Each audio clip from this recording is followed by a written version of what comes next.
बोलिए मात की जय। शायद सन 2004 की बात होगी। मुझे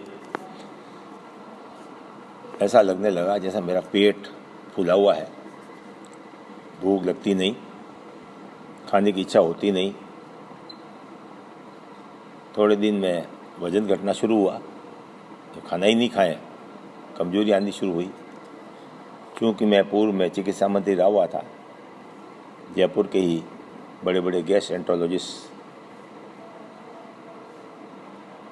के घर गए, उनको दिखाया, उन्होंने दवाएं दी,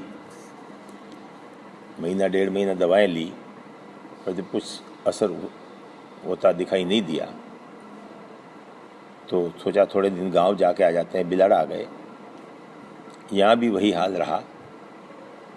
फिर मेरी बहन को अच्छा नहीं लगा, उन्होंने कहा भाई चलो अपन बॉम्बे चलेंगे। उनकी लड़की का ब्याह बॉम्बे में ही हो रखा था। हम जोधपुर आए और जोधपुर से प्लेन पकड़ के दोनों भाई बहन बॉम्बे आ गए। बॉम्बे हॉस्पिटल गए,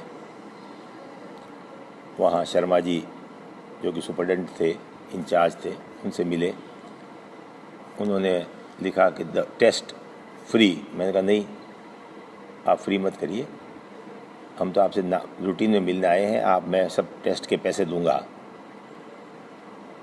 वहाँ डॉक्टर को जो सीनियर मोस्ट थे उनको दिखाया, उन्होंने लंबे चौड़े टेस्ट लिख के दिए। उस समय करीब 12,000 रुपये उन टेस्ट को कराने में लगे।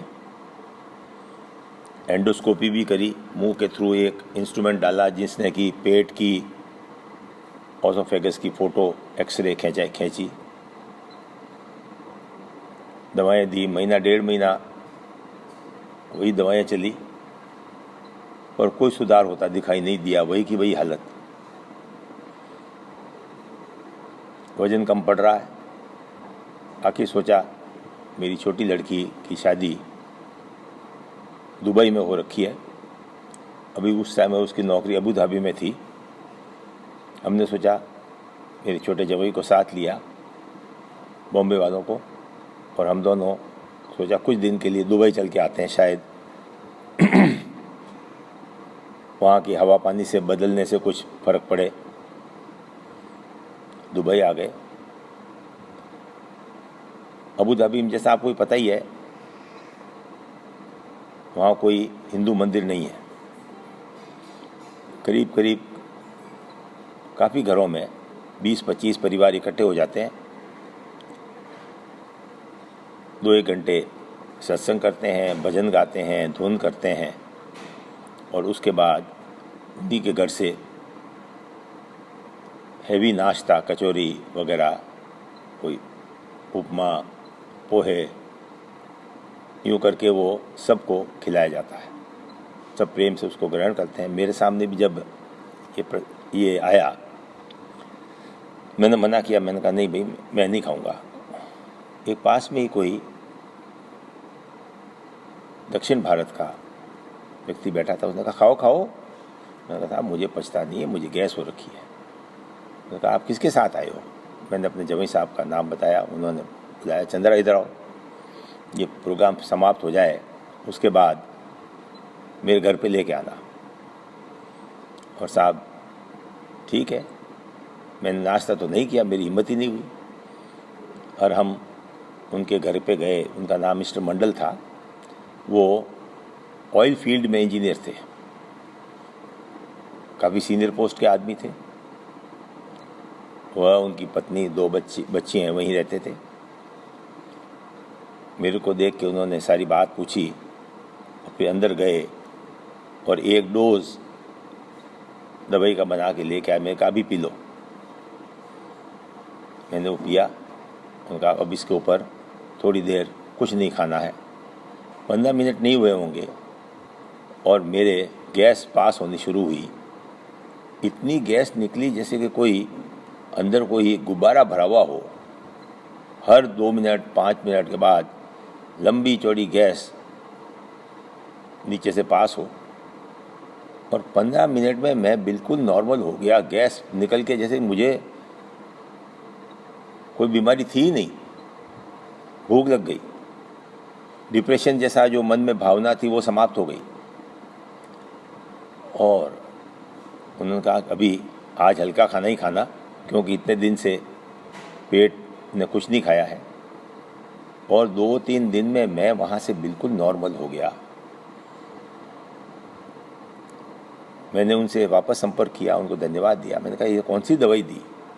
कि दवाई का नाम तो छोड़ो, ये होम्योपैथिक ट्रीटमेंट था। मैं वहाँ से बिलाड़ आया और मेरे को धुन चढ़ी कि अपने आई माता मंदिर में अपने को होम्योपैथी का अस्पताल शुरू करना है।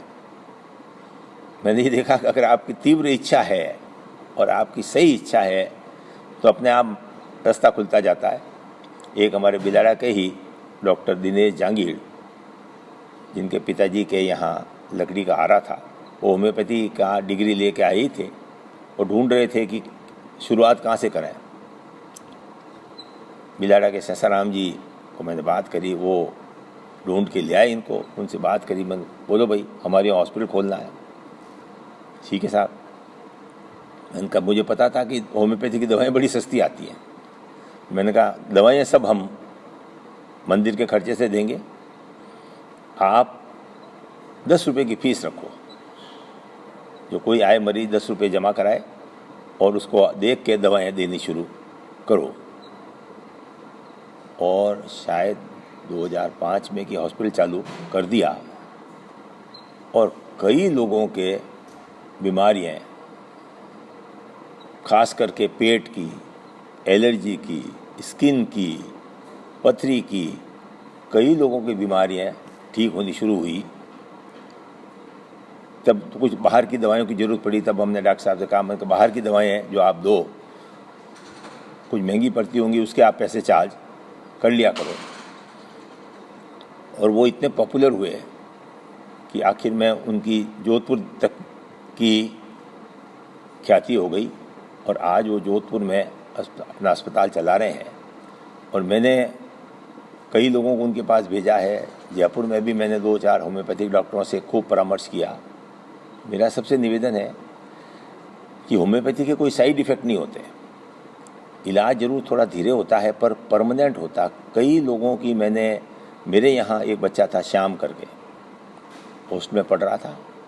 ये हालत थी कि उसको सांस मुश्किल से आता था, और कभी कभी ऐसा लगता था कि अगला सांस घुट जाता, कुकड़ी जैसा बन जाता, और हमको डर लगता अगला सांस आएगा कि नहीं आएगा। उसको इन होम्योपैथिक डॉक्टर साहब ने दवाई दी, पूरी सांस की तकलीफ मिट गई। और हमारे यहाँ चूँकि वो नाचने का शौकीन था, आधा घंटे, पौन घंटे एक साथ नाच लेता था।